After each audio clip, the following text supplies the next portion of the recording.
સુરતમાં હત્યાના ગુનામાં નાસા ફરતા આરોપીને પોલીસે ગણતરીના કલાકોમાં ઝડપી પાડ્યા છે।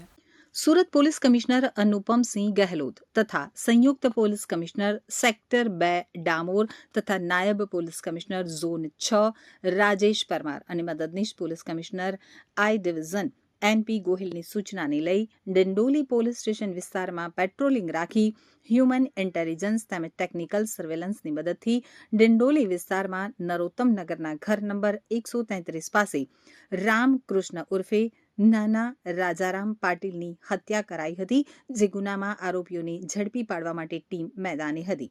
ત્યારે પીઆઈ આરજે ચુડાસમાની સૂચના અને માર્ગદર્શન મુજબ પીએસઆઈ એલએચ મસાણી ટીમના અહેકો રાજદીપસિંહ તથા અપોકો અનિલભાઈને મળેલી બાતમીના આધારે હત્યાના ગુનાને અંજામ આપી ભાગી છૂટેલા હત્યારાઓ કમલાકર ઉર્ફે કિરણ મધુકર રૂલે અને યશ ઉર્ફે દાદુ ભાવ સાહેબ શિંદેને ગણતરીના કલાકમાં ઝડપી પાડી સળિયા પાછળ ધકેલી દીધા હતા। ફરિયાદી રાહુલ પાટીલની ફરિયાદ આધારે ડિંડોલી પોલીસ સ્ટેશનમાં એક ખૂનનો ગુનો રજીસ્ટર કરવામાં આવેલો છે। આ બનાવની વિગત એવી છે કે ગુનાના ફરિયાદી રાહુલ પાટીલ અને એના કાકા રામકૃષ્ણ રાજારામ પાટીલ એ બંને તારીખ 11 જાન્યુઆરી 2026ના રોજ રવિવાર હોવાથી સાંજે 7-1 વાગ્યાની આસપાસ રામકૃષ્ણભાઈના ઘરે જમવાનું હતું। તે અનુસંધાને આ ગુનાની જે ફરિયાદી જે છે એ એમના કાકા કે જે નરોત્તમ નગર નવાગામ ડિંડોલીમાં રહે છે, એના કાકાના ઘરની આગળ પાનના ગલ્લે તે ઊભો હતો।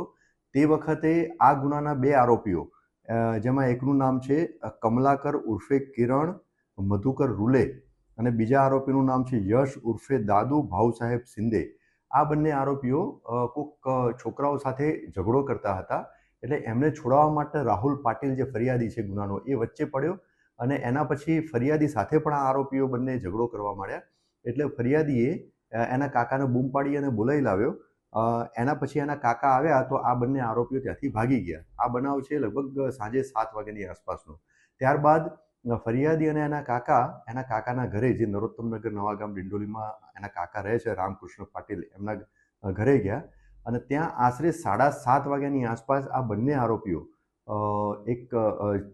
એમની સાથે ચપ્પુ લઈ અને આવ્યા અને આ ફરિયાદી અને રામકૃષ્ણ રાજારામ પાટીલ કે જે ફરિયાદીના કાકા છે એ બંનેને મારવા લાગ્યા, ગાળાગાળી કરવા માંડ્યા અને પછી વારાફરતી, એટલે પહેલા રામકૃષ્ણ રાજારામ પાટીલને પહેલા છરીનો ઘા માર્યો અને એના પછી જે ફરિયાદી રાહુલ દિલીપભાઈ પાટીલ એ પણ વચ્ચે પડતા એમને પણ છરીના ઘા માર્યા। ત્યારબાદ આજુબાજુના લોકો ભેગા થઈ ગયા એટલે આ બંને આરોપીઓ ભાગી ગયા।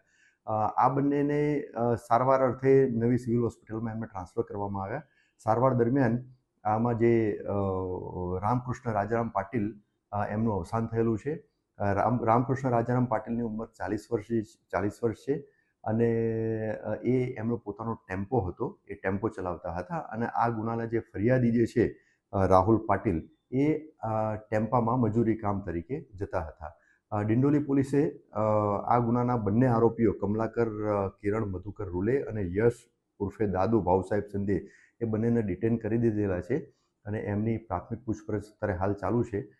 એમની પૂછપરછ કરી નિવેદન નોંધી અને ધરપકડ કરવા અને અન્ય આગળની કાયદેસર કાર્યવાહી હાથ ધરવામાં આવનાર છે। આ બંને આરોપીઓની ગુનાહિત ઇતિહાસ પણ તપાસ દરમિયાન જણાઈ આવેલ છે, જેમાં કમલાકર ઉર્ફે કિરણ રૂલેના વિરુદ્ધમાં અગાઉ 2 ચોરીના ગુના અને 1 શરીર સંબંધી ગુનો દાખલ થયેલો છે અને બીજા આરોપી યશ ઉર્ફે દાદુ ભાવ સાહેબ શિંદે એમના વિરુદ્ધમાં 2 જીપી એક્ટ 135 એટલે હથિયારબંધીના 2 અલગ અલગ ગુનાઓ દાખલ કરવામાં આવેલા છે।